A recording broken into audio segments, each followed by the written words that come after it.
ইনশাল্লাহ 100% স্বতঃস্ফূর্তভাবে নির্বাচন হবে। এই নির্বাচন 18 বছর পরে একটা নির্বাচন হতে যাচ্ছে।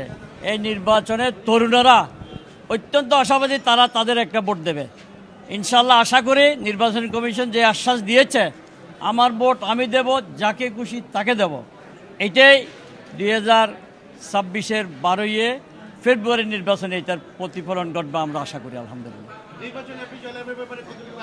আমি জয়লাভের ব্যাপারে 100% আশাবাদী ইনশাআল্লাহ। অলওয়েজ আমি প্রতিপক্ষকেই চ্যালেঞ্জ হিসেবে মনে করি, কাউকে খাটো করার কোনো সুযোগ নেই। আচরণ বিধি লঙ্ঘনের ব্যাপারে কি বলবেন? 5 থেকে 7 জনের অধিক কর্মী নিয়ে তো মনোনয়ন ফর্ম জমা দেওয়ার কথা নয়। তবু আমরা দেখছি যে আপনারাও দেখলাম যে অনেকজন সেই একসাথে জমা। আপনার মনে হয় রং কনসেপ্ট আছেন। আমরা 5 জনের বেশি নাই। আপনার 6 জন প্রবেশ করেছিলেন। হ্যাঁ রাইট, বললাম তো আমরা 5 জনের বেশি নাই। আমি সহ 6 জন। হ্যাঁ, আমি সহ 6 জন।